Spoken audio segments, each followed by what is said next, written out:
जय गुरुदेव। आज हम लेके बैठे हैं रामायण, और रामायण में हम उत्तरकांड पढ़ने जा रहे हैं। और इसमें कुछ ऐसी चीज़ें हैं कि हम या आप बहुत सारे लोग पढ़ते तो ज़रूर हैं रामायण को, लेकिन जो रामायण हमें बता रही है, जो रामायण हमें सिखा रही है, वो हम नहीं सीख पा रहे हैं। रामायण हिंदू धर्म का एकमात्र ऐसा ग्रंथ है जिसमें हर समस्या का यानी कि समाधान भी है और सबसे बड़ा ये मार्गदर्शन भी है। तो शुरू करते हैं कि एक बार रघुनाथ बुलाए, गुरुद्विज पुरवासी सब आए, और बैठे गुरुमुनि अरुद्विज सज्जन, बोले वचन भगत भवभंजन। यानी कि एक बार क्या है, भगवान श्री राम ने अपनी सभा में यानी कि सभी अयोध्या वासियों को बुलाया, और उसमें कौन, यानी कि उनके गुरु भी जी थे, ब्राह्मण भी थे और उनके अयोध्यावासी थे। यानी उन्होंने बुलाया अपने। सुनहु सकल पुरजन्म बानी, जब भगवान श्री राम ने अपने यानी कि सभा में बुलाया तो उन्होंने कहा कि सुनहु सकल पुरजन्म बानी, और कहू न कछ ममता और रानी, नहीं अनीत नहीं कछ प्रभुताई, और सुनहु करो जो तुम्हें सुहाई। यानी भगवान श्री राम कह रहे हैं कि मेरी हे प्रवासी, हे अयोध्यावासी, मेरी बात को सुनिए, और जो मैं कहने जा रहा हूँ, ना मेरे अंदर ऐसी कोई ममता आई और ना मेरे अंदर ऐसी कोई प्रभुता है, लेकिन क्या कि मेरी बात सुनो और आपको जो समझ में आए वो आप करना। सोई सेवक प्रियतम मम सोई, और मम अनुशासन माने जोई। अब भगवान कह रहे हैं कि मेरा जो मुझे प्रिय है, मुझे प्रिय कौन है, मुझे वही सेवक प्रिय है कि जो मेरे अनुशासन को मानता है, मेरे बताए हुए मार्ग पर चलता है, और जो अनित कछ भासो भाई, तो मोए बरजऊ भय बिसराई। और अगर जो कोई अनीति करता है, जो उल्टे काम करता है, झूठ बोलता है, निंदा करता है, कहा कि ऐसे जो अनीति यानी कार्य करने वाला कोई भी व्यक्ति हमें पसंद नहीं है। अब कह रहे हैं कि बड़े भाग्य मानुष तन पावा, सुर दुर्लभ सब ग्रंथन गावा, और साधन धाम मोक्ष कर द्वारा, और पाए ना जय परलोक समारा। भगवान श्री राम ने यानी कि अयोध्या वासियों को सबको बुला के और अपने यानी कि सभा में ये कहा कि ये जो मनुष्य शरीर है ये बड़े भाग्य से मिलता है, और ये बार बार नहीं मिलता है, और ये देवताओं के लिए दुर्लभ है। देवता भी यानी कि मनुष्य शरीर पाने के लिए तरसते हैं। और ये साधन धाम, ये साधना का धाम है। जो मनुष्य शरीर है ये साधना का धाम है, और इसी में मोक्ष का यानी कि द्वार है। बाहर कहीं कोई मोक्ष नहीं है। कुछ भी कर लो, अगर मुक्ति और मोक्ष का अगर मार्ग है तो वो हमारे यानी कि मनुष्य शरीर में है। और पाए न जय परलोक समारा। अब कहते हैं कि ये मनुष्य शरीर ये मिलता कब है, इसी रामायण में लिखा है कि कितने लंबे समय के बाद ये मनुष्य शरीर मिलता है। लिखा है इसी में 20 लाख स्थावर योनि, 9 लाख जल जंतुन की छोनी, और पक्षी 20 लाख स्थावर योनि, 9 लाख जल जंतुन की छोनी, 11 लाख क्रमदि सर्पादि, पक्षी दल 10 लाख उपाधि, 30 लाख पशुओनि बिचारी, 4 लाख बानर नगधारी, और जब ये 84 कट जावे तब को जीव मनुष्य तन पावे। यानी कि इतने लंबे समय के बाद ये मनुष्य शरीर मिलता है कि 20 लाख प्रकार के यानी कि पेड़ पौधे और पहाड़ पर्वत, यानी 20 लाख बार उनमें जन्मना और मरना, और उसके बाद क्या है कि 9 लाख जल जंतुन की छोनी, 9 लाख प्रकार के जीव जो हैं वो जल में रहते हैं, और 11 लाख प्रकार के जीव धरती पे रेंगते हैं, और 10 लाख प्रकार के पक्षी, और कहा कि 30 लाख पशुओं बिचारी, और 30 लाख प्रकार के जानवर, और 4 लाख प्रकार के यानी कि बानर नगधारी, 4 लाख बानर नगधारी, 4 लाख प्रकार के भूत प्रेत और देवता गंधर्व, ये सब 4 लाख योनियों में आते हैं। तो इतने लंबे समय के बाद ये मनुष्य शरीर मिलता है। इसीलिए कहा कि बड़े भाग्य मानुष तन पावा। ये बड़े भाग्य से मिलता है, बड़े सौभाग्य से मिलता है। और ऐसा नहीं है कि ये 84 इतने आसानी से कट जाती हैं। सहजोबाई ने कहा कि जन्मने और मरने की पीड़ा क्या होती है। कहा है कि सहजो मोहताइया अंग अंग दिया तोड़, हिया जले छाती फटे, उठे पीर घनघोर, और सहजो मौत के समय पीड़ा उठत अपार है, और मानो बिच्छू एक साथ मिल मारे डंक हजार। कि जब मौत आती है और यहाँ बैठी जीवात्मा और इसका जो प्रकाश पूरे शरीर में फैला हुआ है, और मौत के समय जब ये सिमटता है तो बहुत पीड़ा होती है। यानी कि एक बार में हजारों बिच्छू डंक मारें वो दर्द होता है। तो कहा है कि लग 84 हुई पार नहीं, कलब 4 युग बीत गए, और नाक में दम आ गया हमारे, मरते मरते हार गए। कि फिर जन्मना फिर मरना, और फिर जन्मना फिर मरना, और फिर जन्म और मरण के बीच में जो असहनीय पीड़ा है वो हमने यानी कि सही, और इतने लंबे समय के बाद और 84 में जो यानी हमसे शुभ कर्म बने, और उसी दौरान उस मालिक से हमने प्रार्थना क्या किया कि अब प्रभु कृपा करो ये भांति, और सब तज भजन करूं दिन राति। थोड़ा बहुत काम छोड़ के नहीं, सब कुछ छोड़ करके हम तेरा भजन करेंगे कि हमारे लिए एक बार ये मनुष्य शरीर मिल जाए। क्योंकि उस समय विदित होता है, क्योंकि मनुष्य शरीर ही एकमात्र ऐसा शरीर है कि इससे जीवात्मा को मुक्ति मिल सकती है, जीवात्मा मोक्ष अपने देश अपने घर जा सकती है। दूसरा और कोई ना शरीर है और ना कोई ऐसा मार्ग है कि जिसके द्वारा जीव मुक्ति पद को पा जाए। तो आगे कहते हैं कि सो परत्र दुख पावई, और सिर धुन धुन पछताए, और कालय कर्मई ईश्वरीय मिथ्या दोष लगाए। अब कहते हैं कि जो इस मनुष्य शरीर पा करके जो यानी कि परलोक को नहीं संवारता है, भगवान का भजन नहीं करता है, सो परत्र दुख पावई, सिर धुन धुन पछताए। तो ऐसे जीव जो हैं, ऐसे मनुष्य हैं, वो बहुत दुख पाते हैं और अंत समय में सिर धुन धुन पछताते हैं, बहुत पछताते हैं। और काले कर्म ईश्वर मिथ्या दोष लगाए, अब अपने ही कर्मों का फल भोगते हैं और बाद में ईश्वर को यानी कि मिथ्या में ही दोष लगाते हैं। आगे कहा कि यह तन कर फल विषय न भाई, और स्वर्गों अल्प अंत दुखदाई, नर्तन पाए विषय मन देही, और पलट सुदाते सट विसले। का ये जो मनुष्य शरीर मिला है ये विषयों के लिए नहीं मिला है, ये भक्ति और भगवान का यानी भजन करने के लिए मिला है। लेकिन हमने क्या किया कि इस मनुष्य शरीर को पाके अपने मन को विषयों में लिप्त कर दिया, और अपने मन और देह को यानी कि विस्मय बना लिया। और क्या किया फिर पलट सुधाते सट विसले, यानी कि विषयों में लगकर कि जो अमृत है, जो आनंद है, जो ईश्वरीय भक्ति है, कि उसको छोड़ करके हम यानी विष का पान कर रहे हैं। आगे लिखा है कि ताहे कबो भल कहे ना कोई, और गूंजा गिरह परस मन कोई। कि मनुष्य शरीर पा करके और अगर परलोक नहीं बनाया, उस मालिक का भजन नहीं किया और अपने मन को अपने आप को विषयों में लगा दिया, तब कहा है कि ऐसे जीव को, ऐसे व्यक्ति को कोई भला नहीं कहता है। कोई भला कौन? क्योंकि मनुष्य तो ज़्यादा कोई समझते नहीं है, जितने भी देवी देवता है, ईश्वर है, वो कभी ऐसे जीव को, ऐसे मनुष्य को कभी भला नहीं कहते हैं। गूंजा ग्रह परस मन कोई, कि यानी विषयों में लिप्त होकर के जो परसमणि क्या होती है कि परसमणि अगर लोहे को स्पर्श कराया जाए उसे, तो वो सोना बन जाती है।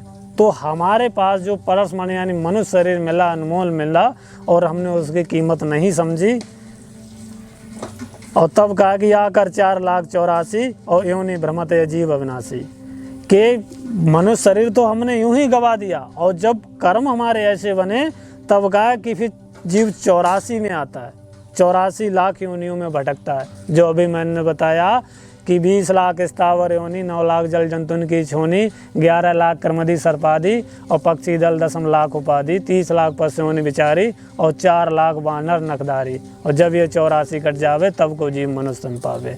यानी कि मिला हमारे लिए मनुष्य शरीर, और किसके लिए मिला, और जिस उद्देश्य से मिला वो हमने किया नहीं। इसलिए कहा महात्माओं ने कि लग 84 भटक कर और पग पे अटको आए, और अब की पासा ना पड़ो तो फिर 84 जाए। यानी इतना लंबा चक्कर लगाने के बाद तो हमें ये मिला मनुष्य शरीर, यानी कि बहुत कम समय के लिए। ये पग होते, पग में यानी कि थोड़ी जगह आती है, यानी कि जो थोड़ी जगह होती है उसी को कंपेयर किया कि थोड़े समय के लिए हमारे लिए जो मनुष्य शरीर मिला, और अगर अब की पासा नहीं पड़ा, अगर अब की उस परमात्मा का, उस मालिक का भजन नहीं किया तो फिर 84 जाए, तो फिर 84 जाए। और ये 84 इतनी जल्दी नहीं कटती हैं, बहुत लंबा कल्पों कल्प बीत जाते हैं।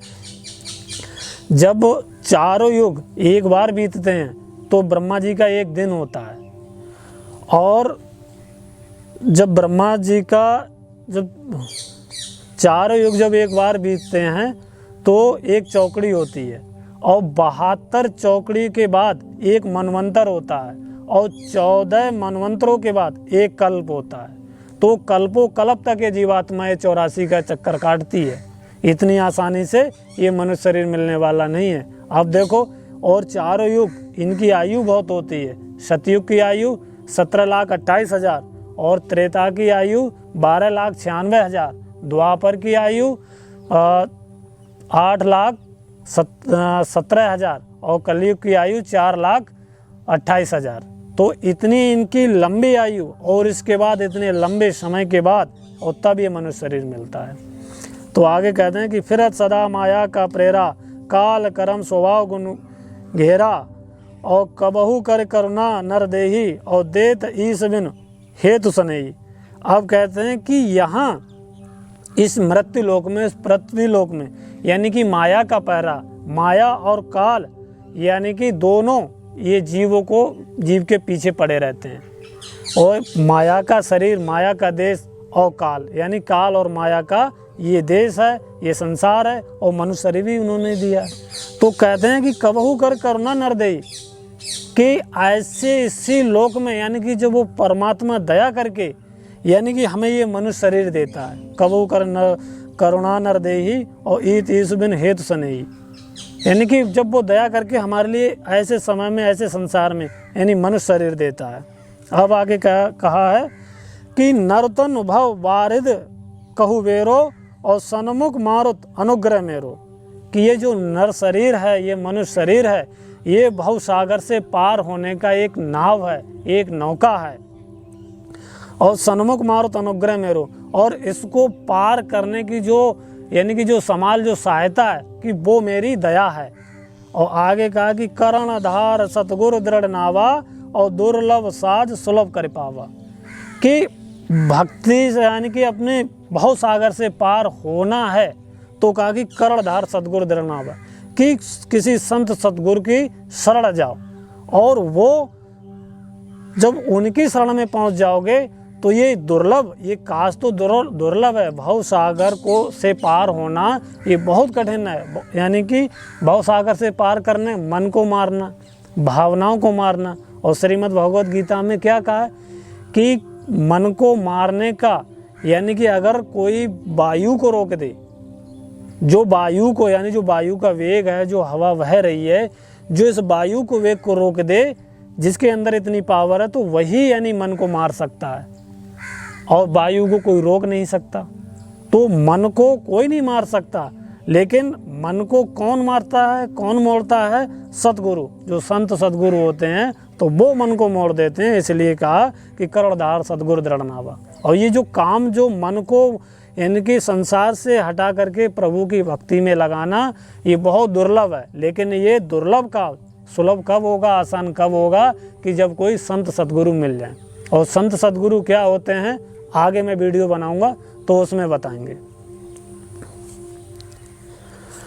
जो ना तरह भव सागर नर समाज अस पाए, और सोकृत निंदक मंदमत आत्महान गति पाए।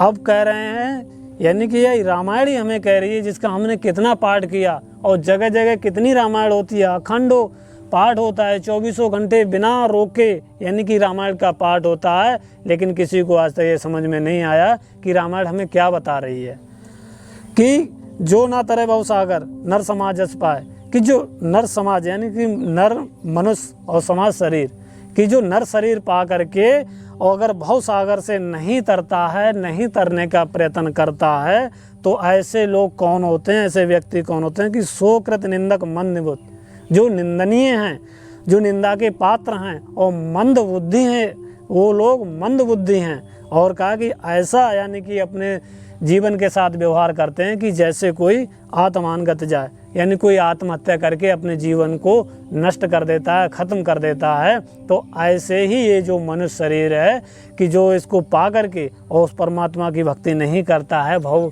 सागर से पार होने का प्रयत्न नहीं करता है, तो वो आत्महत्या करने वाले के समान है।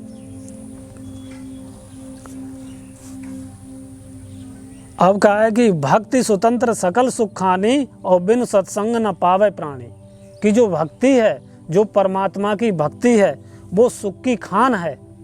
और कहा कि बिन सत्संग न पावे प्राणी, कि जब तक सत्संग नहीं मिलेगा तब तक ये सुख की खान हमें नहीं मिलेगी। और सत्संग कहाँ मिलेगा? और सत्संग देता कौन है? कि सत्संग मिलेगा वहाँ जहाँ संत होते हैं। संत ही सत्संग देते हैं, क्योंकि संत ही उस मालिक से मिले हुए होते हैं और बराबर वो उधर से आते जाते रहते हैं। तो वो जब सत्संग सुनाते हैं, और भक्ति स्वतंत्र सकल सुख खानी बिन सत्संग न पावे प्राणी, और पुंज पुंज बिन मिले न संता, और सत्संगत कर चितांता। आप कहते हैं कि पुंज पुंज बिन मिला न संता, कि जब तक बहुत यानी कि धीरे धीरे जो पुण्य इकट्ठे होते हैं, कि जब धीरे धीरे पुण्य जब इकट्ठे हो जाते हैं, और जो बहुत सारे जब पुण्य इकट्ठे होते हैं, और जब अच्छे यानी कि जब इतने सारे पुण्य एकत्रित हो जाते हैं, तब कहीं जा कर के संत मिलते हैं। और जब संत मिलते हैं और तभी सत्संग मिलता है, और जब सत्संग मिलता है और तभी यानी कि भक्ति स्वतंत्र सकल सुख खानी, तो जो भक्ति जो सुख की खान है, तो तब वो अर्जित होती है। और सत्संग ही एकमात्र ऐसा है कि जिससे यानी कि सारी चिंता और सारी परेशानियां सब कुछ दूर हो जाती है। गोस्वामी जी महाराज ने रामायण में 2 ही बातें लिखी, एक कि बड़े भाग्य मानुष तन पावा और सुर दुर्लभ सद ग्रंथन गावा, और कहा कि बड़े भाग्य पायो सत्संगा और बिन प्रयास मोह भ्रम भंगा, क्योंकि जब सत्संग मिलेगा और सत्संग मिलने से ही सारा मोह और भ्रम दूर होगा। इसी में लिखा है, कहा है कि बिनु सत्संग विवेक न होई और राम कृपा बिन सुलभ न सोई, कि जब तक सत्संग नहीं मिलेगा और तब तक विवेक नहीं आएगा, और जब तक विवेक नहीं होगा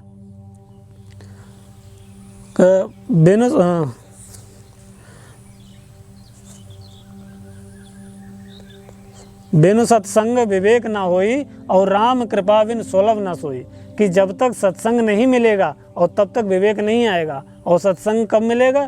कि राम कृपा बिन सत्संग विवेक ना होई और राम कृपा बिन सुलभ न सोई, कि जब तक सत्संग नहीं मिलेगा और तब तक विवेक नहीं आएगा। और सत्संग कब मिलेगा? कि जब प्रभु श्री राम कृपा नहीं करेंगे, तब यानी कि तब तक सत्संग नहीं मिलेगा। जब प्रभु श्री राम दया करते हैं और तभी सत्संग मिलता है। और तब लिखा है कि बिन सत्संग विवेक ना हो, कि जब सत्संग मिलेगा और तभी विवेक हमारे अंदर आएगा। तो जब विवेक आएगा तो कहा लिखा है कि होय विवेक भ्रम सब नाशे और तब रघुनाथ चरण अनुराग, कि जब विवेक आ जाएगा हमारे अंदर और जो जितना भी भूल और भ्रम का जो पर्दा हमारे ऊपर पड़ा हुआ है, जब वो हटेगा और तब हमें भगवान के यानी कि रघुनाथ के भगवान के यानी कि अनुराग, तब सच्चा अनुराग पैदा होगा।